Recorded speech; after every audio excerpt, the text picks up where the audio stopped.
Hi everyone, I'm April Jones of the Pinehurst Farmers Market, located in sunny South Carolina in Columbia, the capital city. So the Pinehurst Farmers Market is located in the Pinehurst neighborhood, which is in 29204, and we're right next to Benedict College Stadium and right off the Two Notch Business Corridor. So we've had the market for almost 3 years now, and it's been such a fun and exciting journey for our community and for our city and for our state. And we've had such a fabulous journey, and I'm here today to talk to you about it. So when April Jones, moved into the Pinehurst neighborhood, which is in downtown Columbia, about a mile from the state capitol, so it's right in the heart of downtown, we had two thriving grocery stores, which were really interesting and amazing. And part of the reason why I moved into the neighborhood, because I love the idea of having such close food access. And that was really important to me and my family. Well, shortly after I moved to Pinehurst, those two thriving grocery stores closed suddenly. And by closed suddenly, I mean one day they were open, and then the next day there was an article in the paper that they were closing, and then the next week they were closed. And so it was really shocking to our community because there was no communication with the residents, no communication with city leaders, and city leaders did not communicate with our community about these grocery stores closing and what could be done to help them to stay, or what incentives could the city give, the state, the county could give to help these grocery stores to be even more successful. So it was really a shocking occurrence. And so I had recently read a book called Food Genocide, which I recommend for everyone to read. And it basically states that if you have ills in your society, whether it's high crime. Look at your food sources in those communities. Do they have access to fresh fruits and fresh vegetables? If you have low attainment in schools, look at the food that is served in the schools and in the neighborhoods of those children in that school system. And so all of these societal ills are directly impacted by food access and what people are eating and consuming every single day. And so, with that knowledge in mind, I said, oh, I don't want my community to suffer and to decline because we don't have high quality access to fresh fruits and vegetables. And so I partnered with some farmers that I knew, and we started the Pinehurst Farmers Market. And it started very organically and just through relationships. And we started the market, and we have had the market ever since. And so, when you're thinking about how your community can fight food apartheid with farmers markets, you have to really think about what food access is available in your community. Is there a need for additional fresh fruits and vegetables? And what ways are the best ways to get those fresh fruits and vegetables to the people in your community? And if you feel like a farmer's market is the best solution, then that's amazing. And you just have to take the steps necessary to start your farmer's market. So, the first thing that I would suggest is to really dig deep about what is necessary, what is needed, and then take steps to fill those needs. And so I would always recommend starting off small, maybe with one farmer, two farmers, and then build up your audience and your farmers from there. And to really support your farmers. When we think about farmers, sometimes they have so many responsibilities. They have to plant the seed, they have to monitor the seed, they have to water the seed, they have to harvest the seed, and then they have to take it somewhere to be sold. And so they may not necessarily have the time, the energy, or the resources to promote and to market at your farmer's market. So you may have to take over that role of bringing in the customers, of marketing what the farmers have, and going from there. And so knowing on the outset that that may be a responsibility that you have to take on is very important. And if you feel like that's not a responsibility that you want to take on, it's important to start initial conversations with your farmers about responsibilities, about your goals, and then also knowing that you'll have milestones along the way to know that you've reached your success. And so if you start out small, you can grow, and that's the really important thing to think about. Also, when you're thinking about having your farmer's market, it's important to think about the time. Sometimes when we have a farmer's market, you think the longer, the better, right? The more customers you will be able to reach out to and interact with. And that may not necessarily be true because when the farmer is coming to spend their time at the farmer's market, they want it to be lucrative and profitable for them and the time that they put in at the market. So if you have a shorter time frame for your market, then that's more profitability for your farmers. And that will allow you to have more farmers, for you to have goodwill between you and the farmers because they will feel as if they're making a really good profit to hourly rate ratio, which is very important to think about. Also, when you're thinking about the timing of your market, if you have a shorter time, that gives your customers impetus to arrive at the farmer's market early, to be the first person there, because they know that there's a limited amount of time.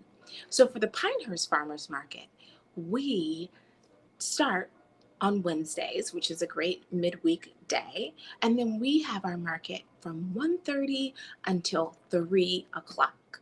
And for us, an hour and a half is the perfect time frame to get the most customers and to also keep in mind and be respectful of the farmer's time. So that is something that I'm very a big proponent of, is making sure that we are really respectful of the farmer's time and the effort that they put in to their produce, and making sure that our customers are coming within that allotted time to purchase.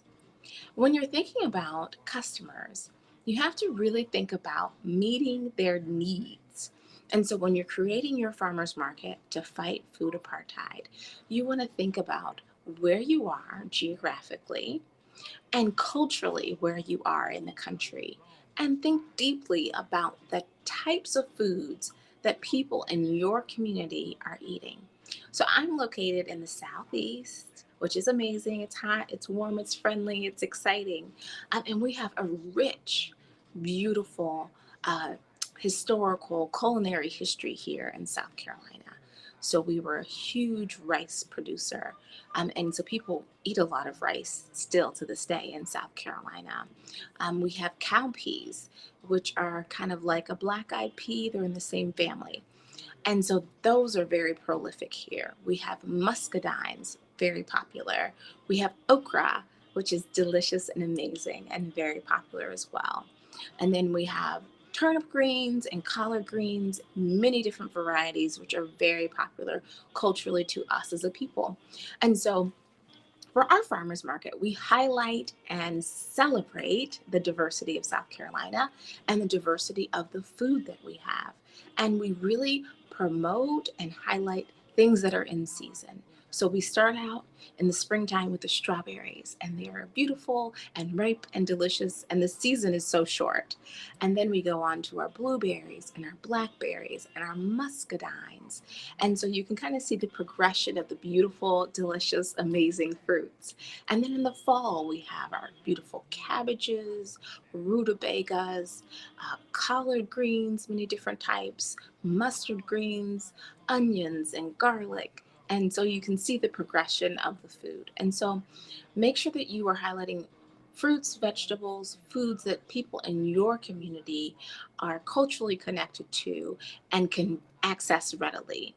So, for the example of the muscadines, those are something that you want to purchase fresh from a farm stand, because sometimes there's muscadines in the grocery store, but they are not the same quality and they're not as delicious.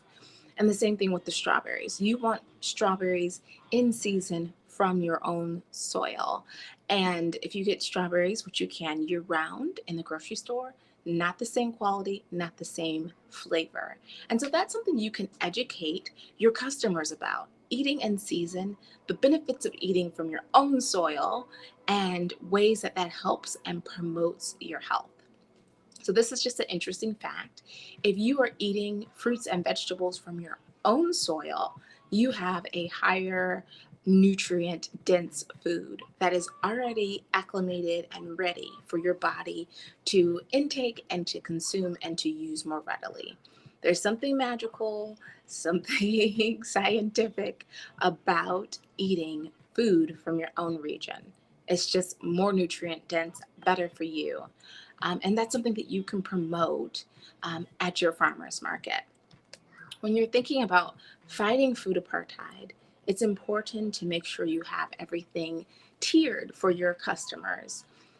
By tiered, I mean tiered in pricing. You want to have a low, a medium, and a high. So, a low thing for sale at your market would maybe be onions. A medium thing would be kale. And then a high thing would be a product that you make, whether it's a jam, a jelly, a preserve, scones. You can kind of figure out based on your market and what's best for you, what is going to be the high for your market. And so pricing is super important because you want to be able to have opportunity for everyone to be able to participate. You want everyone to feel welcomed no matter what point they are in the price processing of the food. Well, price processing may be the wrong word, but wherever they are in the tier of pricing that they feel comfortable in, that is what you want to have. And so that's something important to think about. Another thing is if you're fighting food apartheid and you're in an area that has needs, then it's important to think about ways that you, as a farmer's market, can help facilitate that. So whether it's creating your own senior buck program where you are maybe getting a donation from a large business or a personal individual, and then you can say any senior that comes to the market will get $5 complimentary on the market, and then you just whittle away the amount of money that you have from your donation, and then in the program when the money runs out, or reach out to your community again and ask for additional resources. So what I did at the Pinehurst Farmers Market is I created the Pinehurst Community Action Nonprofit. And that nonprofit is focused on farmer education, farmer training, also workshops for our community talking about sustainability, and also talking about how we as a society can heal from the trauma of domestic violence. So in my state of South Carolina, we have some of the highest rates of domestic violence in the country. And because of COVID, as a country as a whole, our rates of domestic violence have greatly increased.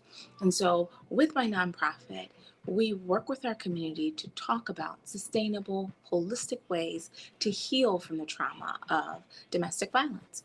And another program that we've created is the Pinehurst Farmers Market Solidarity Box. And so we were able to allocate resources from our community and to give out free solidarity boxes to our community. So those are boxes of food that are purchased from the farmers and given out to the community. And it shows solidarity, it brings us all together, and it's another way that we're at the Pinehurst Farmers Market are able to fight for justice, for solidarity, and for food access for all. So that's really exciting to think about. And so there are many ways that your organization can do the same. Everybody's needs are different, everyone's communities are different, and you know the needs of your community and the resources that are available and the most effective ways to help your community fight food apartheid. So the other thing is thinking about how you are going to structure your farmers market. Some farmers markets are businesses, some are nonprofits. So there's a lot of different ways that you can think about structuring your farmers market. And I would suggest that you research different ways that other farmers markets have structured their farmers market, and then see what is going to be the best for you. CFSA has amazing resources that are helpful. We also have the amazing Farm Commons nonprofit. They're a great organization to reach out to. FACT, another nonprofit, is another great organization to reach out to. And just reaching out to these different organizations really will help you to understand and define the best way to structure your farmers markets.